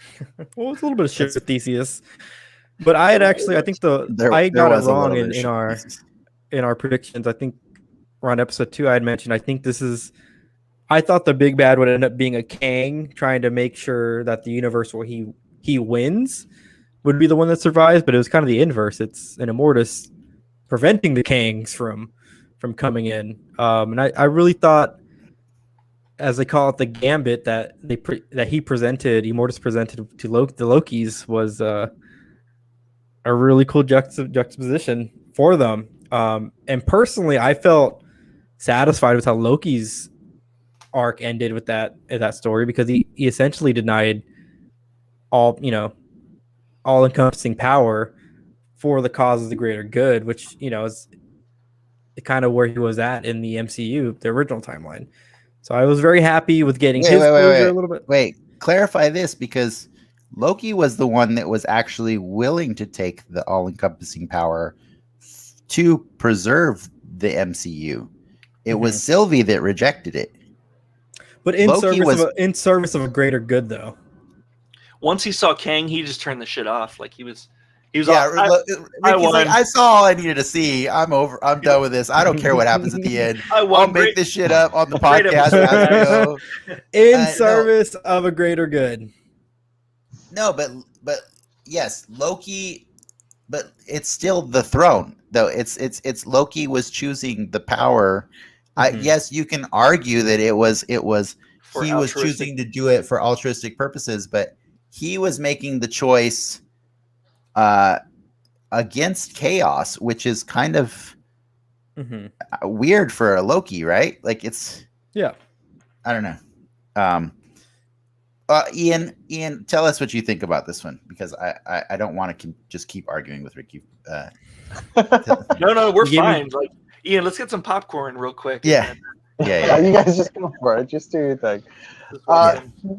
No, I mean, I liked the episode. I did. I really, I I watched it twice, and the first time around, I felt like I was into it. I was cool with it. The second time around, I got to pay a little more attention and ingest scenes, rewatch a few scenes, and I had the subtitles on, so I was able to catch a lot of the dialogue a little clearer and stuff. And I really, at the end of the episode, felt like I was good with it. There was, I thought Loki's arc was satisfactory. I do feel like they sacrificed a little of the general Loki storyline and TVA stuff. It was there, but it was definitely sidelined for this final showdown confrontation / introductory to the bigger picture MCU. But I liked the way they delivered it. I liked the way that it didn't necessarily straight up say I'm Kang. He's a variation of Kang, and if anything, he was different than Kang, but he was just as menacing in ways. They didn't give us the blue face. No, they didn't give us the blue face. But what I really liked was when he was giving his whole rundown of the, we found the multiverse and stuff. When they went to war, the little statuettes that he had on his desk, they had the helmet, they had the Kang suit, and so it was very clear like where they were going without them necessarily coming out and saying the name. And then later, at the end of the episode, they sort of it's basically what Dennis does all day. And then they show the statue at the end of the episode that is a lot clearer and fully confirms what we all knew. Like if you know, you know. Yeah, very much so. But I like that halfway through the episode they had already teased that that little reveal there. Frank, I have two things for you to do for us right now. I don't know if I can do that in front of everybody. I do want your opinion as well of the show, but before we do that, I want to give the audience a chance to actually, if they don't by chance know, could you please explain Kang to them and then tell us your thoughts on how they executed it in this episode? I thought you already explained Kang. I didn't. Not so thoroughly. I mean, I did explain that there's Nathaniel Richards, and I mean, yes, He Who Remains kind of explained it, but I was just curious. I think I meant more the comic book Kang. If you could explain the comic book Kang specifically, and just to get everybody up to speed on why we are excited or not excited about Kang, blah blah blah. Okay, well, as you mentioned, he was a 31st century scholar, descendant of Reed Richards. He's fascinated with like technology. Think like Professor Zoom or whatnot. Professor Zoom was the one that went back from the Flash, right? Yeah, from the Flash. Yeah. He got technology, time travel technology, made by Victor Von Doom, and he travels back in time to Egypt to challenge himself, and he becomes Pharaoh Ramatut, and then I think he even tussled with En Sabah Nur, who is Apocalypse. I think so, yeah. I think the first version of Kang ever introduced in the comics was Ramatut in a Fantastic Four story, right? Yeah. So he beats his ass and kind of takes over that timeline, and then he gets kind of bored by it and decides that he wants to start challenging himself. So he starts conquering more timelines, and I guess that's Kang in a nutshell. Is there any other things that you want me to talk about? Or how far up? Well, he's kind of a fun villain for the Avengers because, I mean, obviously he's the bad guy, so he always usually loses to them. But like, even if he loses, like in death, he still comes back, right? Because he's basically all variant. He's all variant all the time, almost. Yeah, there's just a bunch of variants of him, or he's got time travel technology, and he's also got a way of doing time travel that circumvents those rules that would normally be broken by time travel, right? So like all the rules established in Endgame do not matter to Kang. Yes, plot armor. He's like he literally has plot armor. One writer will be like, okay, this is the Trace Buster, and then another writer will be like, oh, but Kang's got the Trace Buster. Yes. Yes, it's true. And then this is Trace Buster. Yeah. Buster. Buster, yes. Buster. Yeah. But all right. So that said, now that everybody's up to speed on who Kang is, how do you feel about his introduction in this episode? At first I didn't like it, but watching it again, I liked it a little better. But that's not to say I liked it. I didn't like his introduction within the show. I think they could have summed up his scenes in maybe a 5-minute post credit. Really? And then given the actual show an ending that tied up the actual show. Like if you would have had like a Loki variant or Mobius or Eugene or whatever his name is, or literally anyone. Casey. We've been calling him Eugene for a while. Right. His name's Casey. Yeah. Casey or Mephisto or Captain Kablooey or whatever would have been sitting there and would have been a stand-in for Kang delivering his dialogue. That would have been kind of cool. And then the post-credit scene being like having Kang in the background being like motherfucker, like another puppet, basically. Yeah, basically another puppet. I mean, we kind of got that in the first half of the episode with Miss Minutes, right? Like, yeah, and that was cooler. I think a puppet within a puppet within a puppet would have been slightly more satisfying for A, the normies, which I don't care about anyway, but most importantly, B, the people that were invested in the show and like the journey. So right now, all I have is the journey. I didn't think that the destination was very good, but I think in retrospect, once we get the real Kang, once we get the actual Conqueror, I think this show's going to look a lot Loki better. season 2. Yeah. I don't think even Loki season 2. I think way before that, right? Yeah. I think the reality is we may see Kang this December. Probably not, but we may see him again in Doctor Strange. At least in a post credits. Let's see what happens on Spider-Man. Actually, yeah, exactly. That's what I meant by this December. That's what I meant. But you said probably not, though. You don't think we're gonna get him in? 50-50. The only reason I say no is because like it's the Sony movie, right?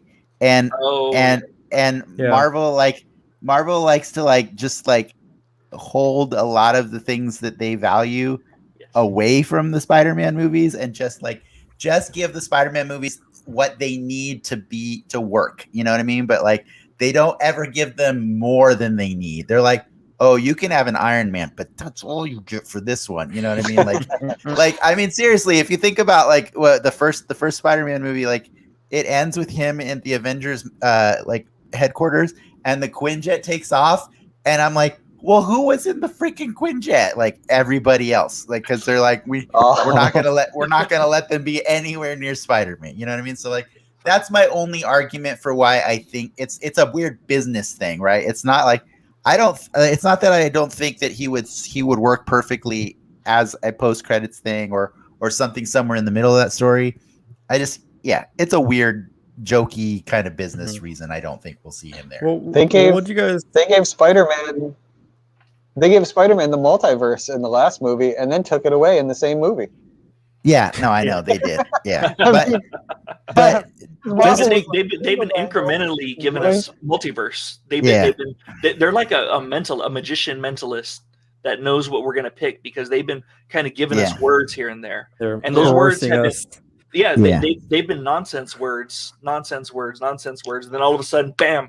We get a real multiverse. But just to be clear before, because I know Ricky wants to go and ask a question, and I want to make sure that we've all gotten a chance to talk. My opinion of the episode, I actually I feel like I'm right there with Frank, and I actually don't normally like being there with Frank because Frank generally has this very pessimistic outlook. I love his pessimistic outlook. Don't get me wrong.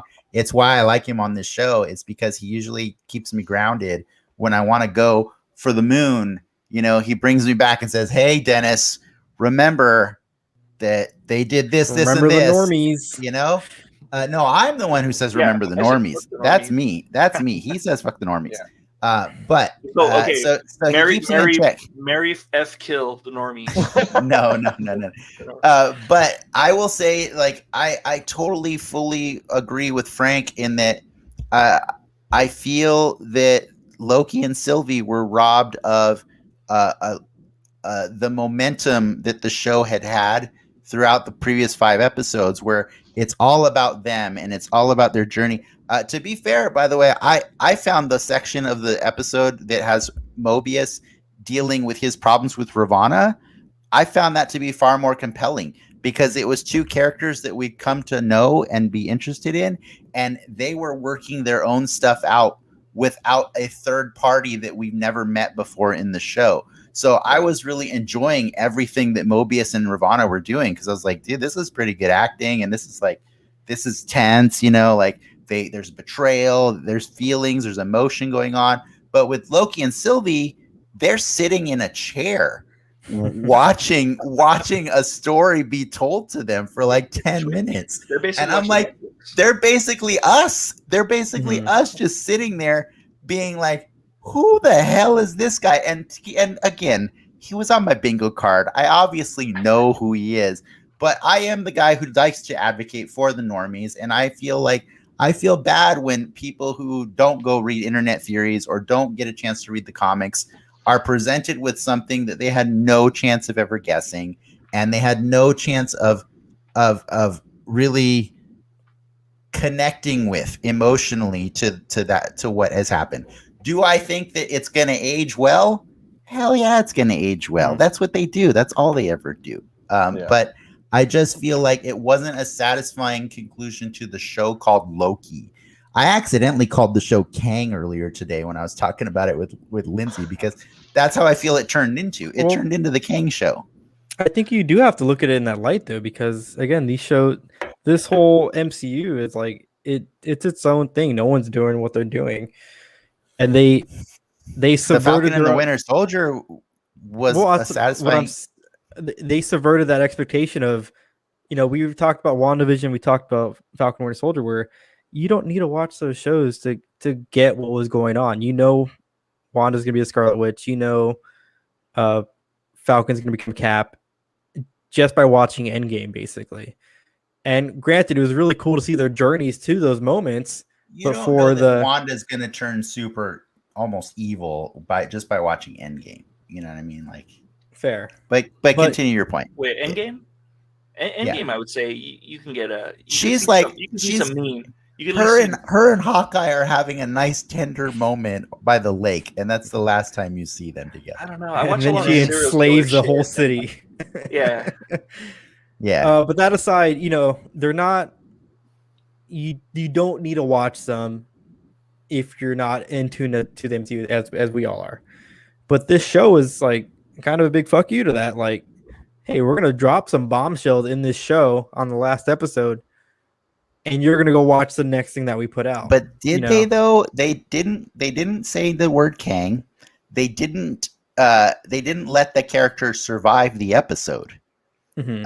That character is not necessary. And if you think the next time he officially shows up, they're not gonna re-explain him, you're crazy. They're gonna explain the actual Kang the Conqueror to people because they have to assume that the show might not have been watched by the people who are watching the movie. Yeah. Do you know what I mean? And the people that did watch the show are going to do the Leonardo DiCaprio meme where they're like, hey, that's the guy. That's that guy. But it's not him. You know what I mean?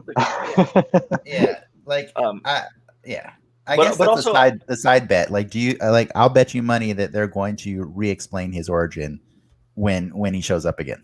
Yeah, I'm sure they will for the movie audience. They'll explain from Kang's perspective, not from. I should have taken the jet ski bet with you. You should have. Yeah, I should have done that like 2 episodes. But I'm mad about that, right? Because we didn't get a jet ski. We didn't get Enchantress. We didn't get to see her in the Enchantress costume. We didn't get to see her named Enchantress. We didn't get resolution to why the hell magic and Infinity Stones don't work in the TVA.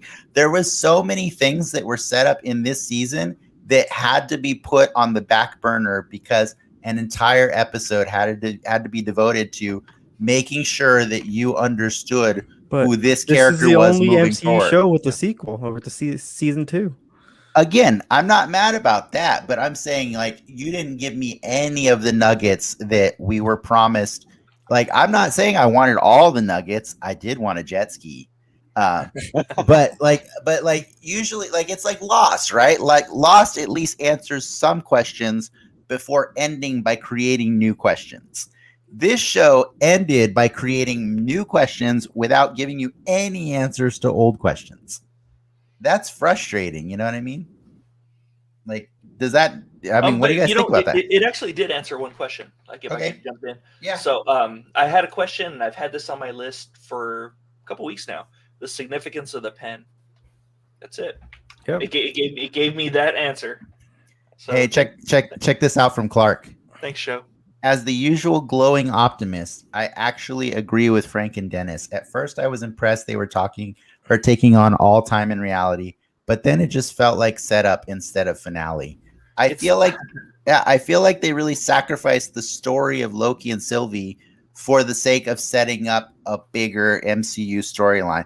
And I'm totally excited to see Kang show up in like I want to see Kang all over the place. He could be the next Thanos. He could be bothering all the Avengers for years and years to come. Could be really fun. Jonathan Majors could get to play different versions of Kang differently. You know, That'd he be could cool. act them differently. Like I assumed he was so over the top in this one because the next time we see him, he won't be that way. Did you enjoy his performance at all? I did. No. I won't knock his performance. I liked it. Oh my god, he's getting swifty on the desk. I thought his performance was. I think part of the reason I liked it was because I thought his performance was pretty riveting. I didn't watch Lovecraft Country, which I know is where he's from, and he got a lot of. I know. I see your face there, Dennis. Yeah, I'll watch it. You're good. But I know he got a lot of rave reviews for that show, and this was sort of my first real exposure to him, besides his performance in The Five Bloods. But he was. I mean, when he was on screen, he owned it, and I was there for it. I thought I was actually totally into every word he was dropping. I loved his sway between insanity and sort of astonishment, and the way he just sort of presented through before, when he comes out of the elevator, he's just like, wow, wild, like, because he knows what's coming, but he also knows he doesn't know what's coming at a certain point, and he's just super excited, and you can see it in his performance. And then he gets a little maniacal for a while, and then he kind of sways back to like, who knows what's going to happen. I was there for it the whole time he was on screen. He just, and and it's so weird because I agree and disagree with that entire statement. I agree. He owned it. He did. He owned every minute of that. And for me, at the same time, that was my exact problem with it. No, I was can understand. Like, this is the Loki show. Why is this guy showing up and owning the scenes? Yeah, it's kind of like it's a lot like Zemo in Falcon and the Winter Soldier. Every scene Zemo was in, Zemo dominated the scene. Didn't matter what scene it was in, and or it didn't matter what he was in. But they were smart enough to get rid of him, right? Exactly. Yeah, Dennis hit my point. And can I just mention real quick? It truly is the darkest timeline when me, Clark, and Dennis agree on something. It truly is. It's like Clark. Honestly, we wanted to try and get him on here because I thought, hey, we haven't heard from Clark all season long, but he couldn't make it to the show, and so I'm glad that you're joining us in the audience to share your points. But also, Dave, this was Dave's take. My partner and her sister, very green when it comes to comics, ended up hating the series, a large part because of the lack of closure in the finale, and because they were confused by the new character. Totally agree. Like that's exactly what I felt like. I was worried about. My partner was definitely confused about that ending. Yeah, because you didn't read all the internet stories to her, right? All the internet speculation. No. Yeah. And then Clark, I liked it because it wasn't the control the world despot. It was refreshing, kind of like Q from Star Trek. Yeah, like it's weird. Like I said, I disagree and agree with Ian at the same time. I like Jonathan Majors. I liked his He Who Remains. I really did. I didn't like that the showrunners were giving him so much of that show. You just didn't like the decision of him being in the show. No, that's not even it. In fact, I said last week, I would love if there was a Kang, but I don't think the show has been set up properly to give us closure for the characters and a Kang at that point, right? I would have loved if they didn't feel the need to preserve a big surprise at the end of every season of these shows, and instead set up Nathaniel Richards' character throughout the season. if we just knew that there was a Nathaniel Richards, I don't think it ruins it. They could have told a more compelling story. You know, it'd been cool had Nathaniel Richards like travel with Loki and Sylvie, and you get to know him and like him. Exactly. And then another version of him is the guy there at the end, right? The Flash stabs him in the heart and then has that same maniacal, calculated. Exactly. The flashback scene from Batman v Superman. It's Lois. Yeah, it was always her.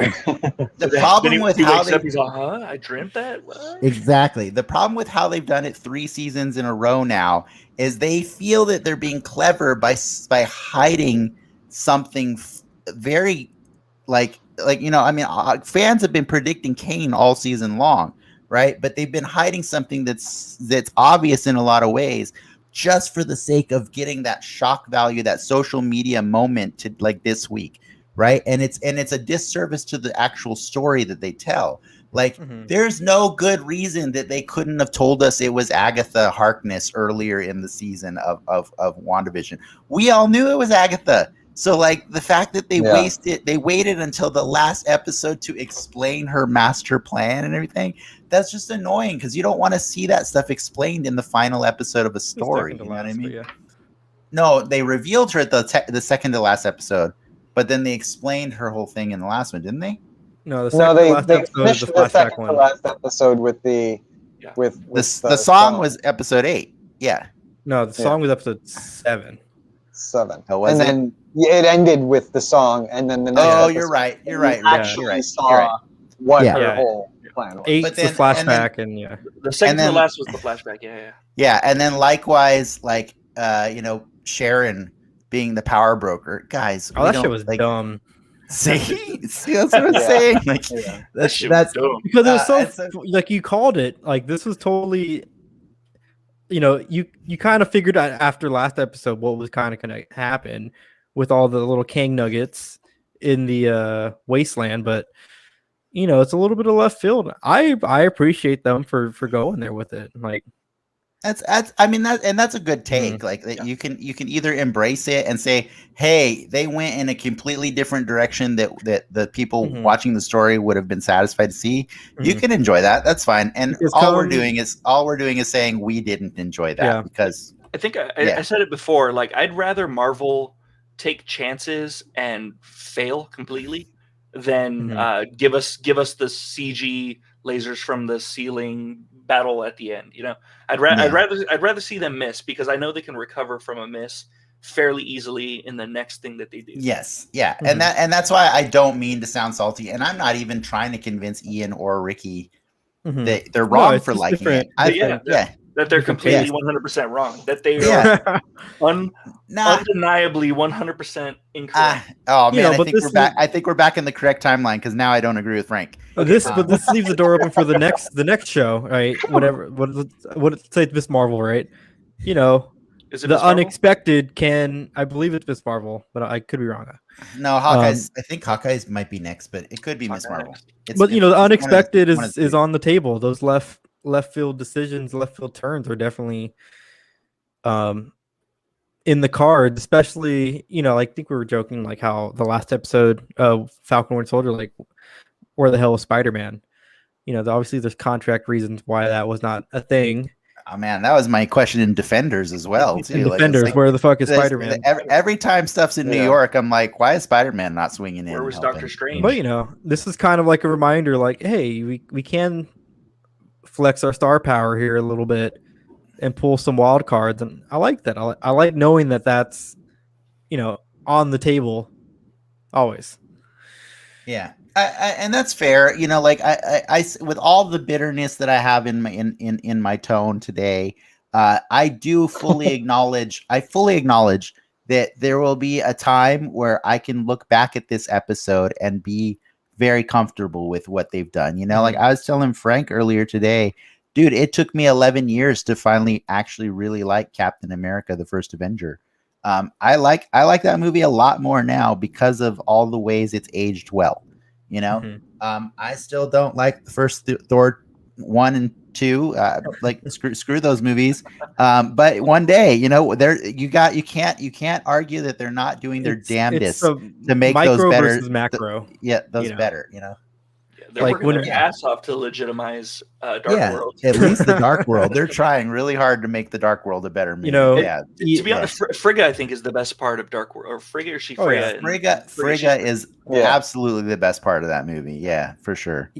Ian, when your kids are old and maybe the MCU is done at that point, are they gonna remember how off-putting the Loki season 1 finale is, or how great the entire MCU was? You know, like Yeah, no, I think that I agree. fair. I think that it's going to be one of those things that when looked back upon in, even just 5 years from now, you're going to be like, okay, that was solid because it's setting up. Yeah. So, I mean, I mean, even if you think about what the next series is, What If, right? And yeah, it's animated, but it takes place in the MCU. It's utilizing the characters. And if you think of the multiverse being fractured, that's the perfect lead into a bunch of what ifs. Like, you could just go down paths for the next 10 years of, hey, that thing you were familiar with, flip and do something different with it just because you've now set the table for the next few years. And in doing so,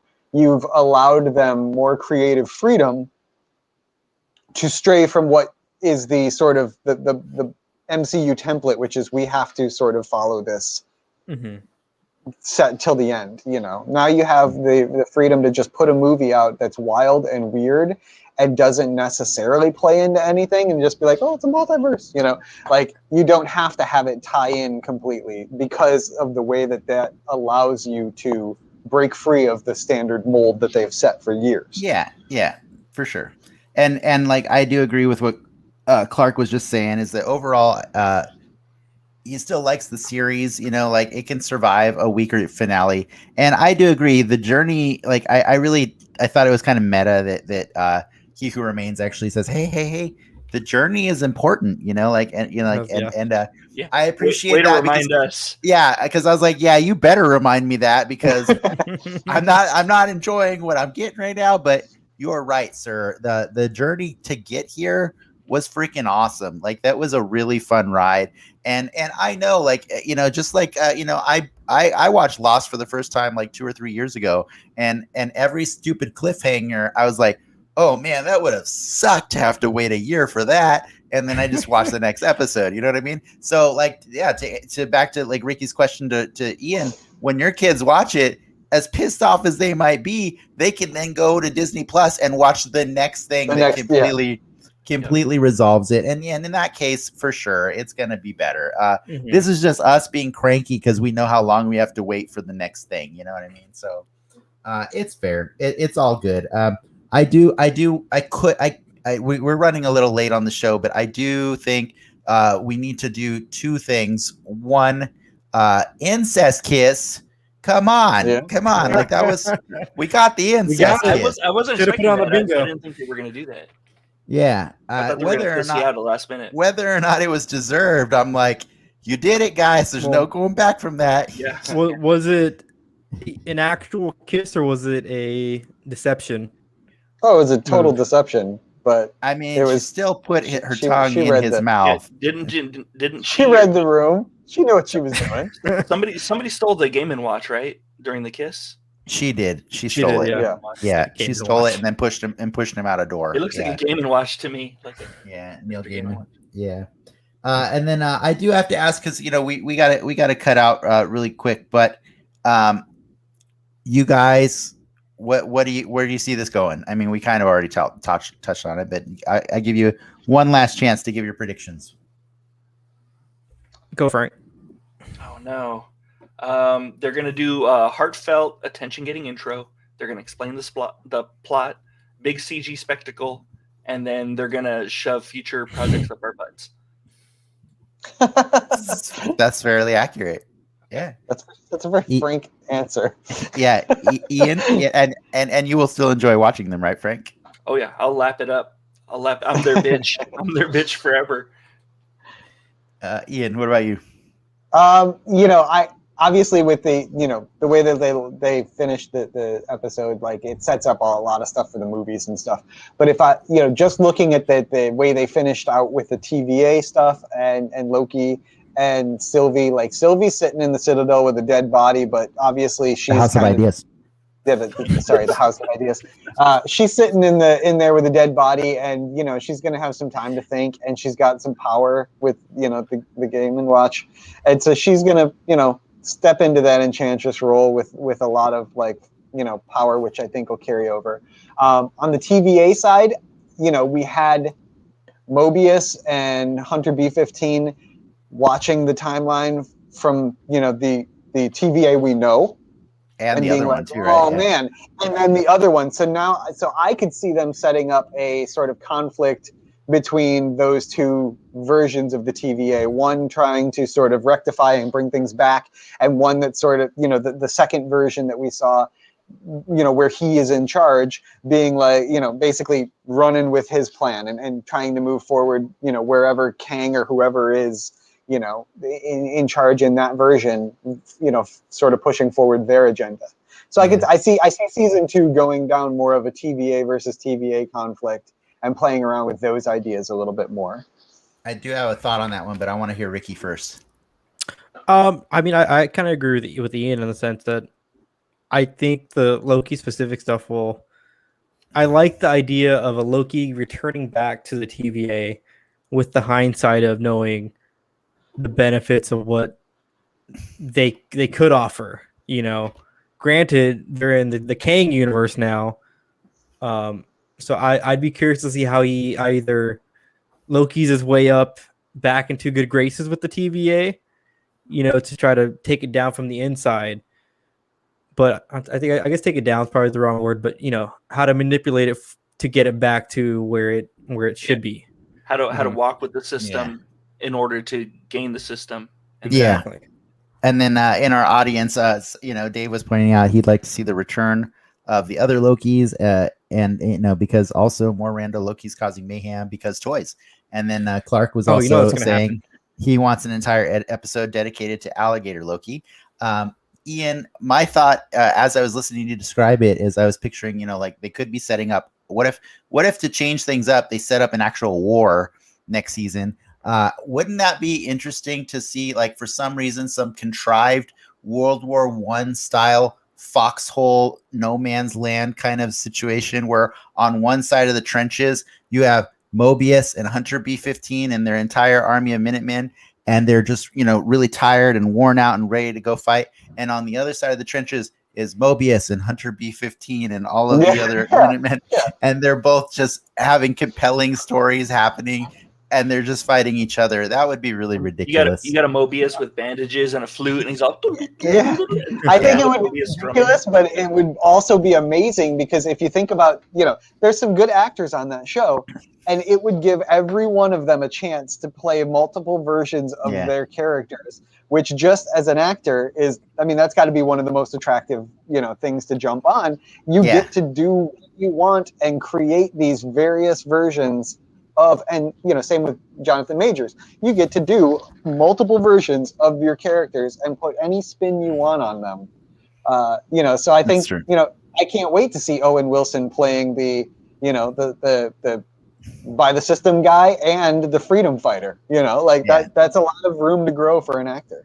And in fairness, when I made my jet ski prediction, I think for some reason I never imagined that Owen Wilson would be down to do this for more than one season. So I just, for some reason, decided that there's no way they're just going to do more TVA adventures in the second season. They'll do some different Loki adventure because the show's freaking named Loki. So why would I assume that the show would continue to be about the TVA and Kang?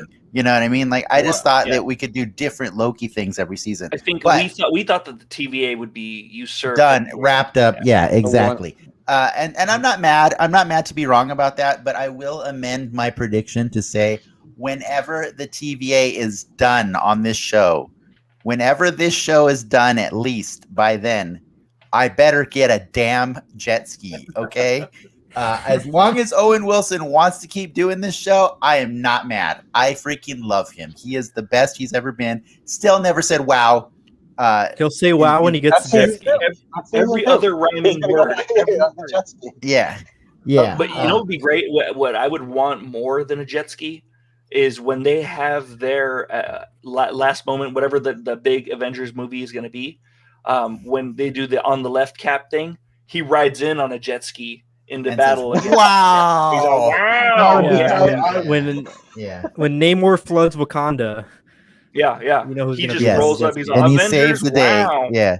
No, he is a great character, and I'm not mad that we're gonna get more of him. So like you guys are helping me. This is therapy for me. We're working through this, and I'm getting okay with this. But we do really have to wrap this up. We're way over what we usually do. We gotta go do a soapbox where we just Soapbox. continue talking all stupid and stuff about think, this stuff. To add on to your point real quick before we end it, I think Ricky and Ian actually putting into words why they liked it kind of helped me assess why I should like it a little better.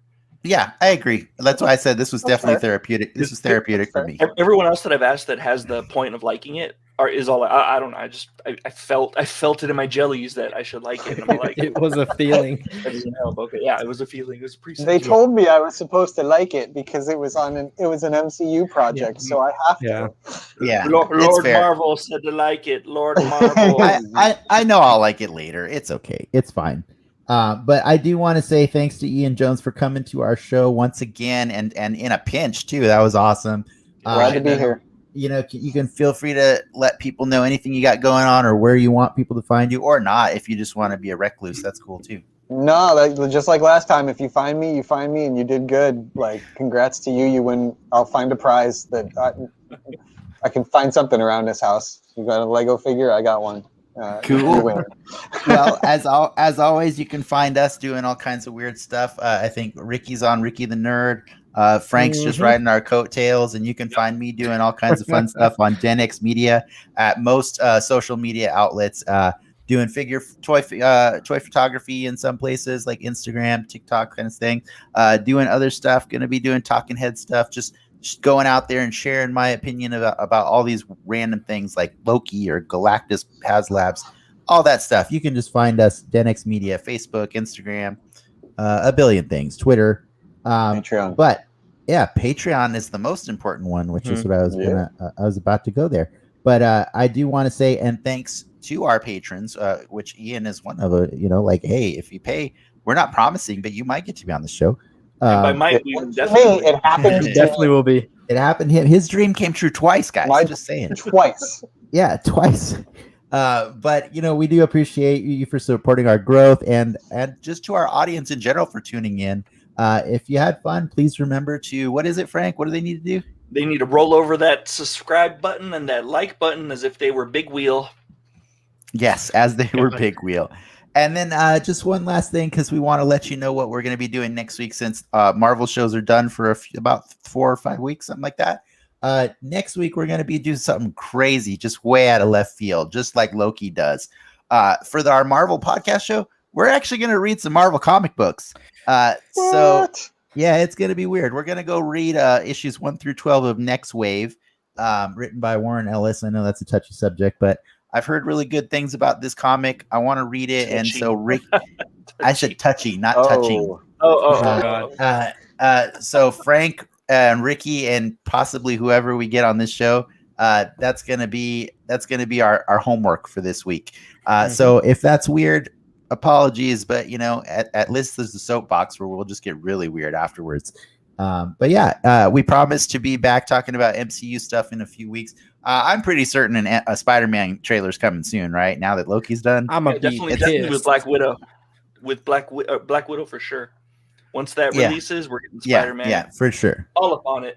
Yes. But with that said, thank you for watching Den Excelsior. See you next time, true believers.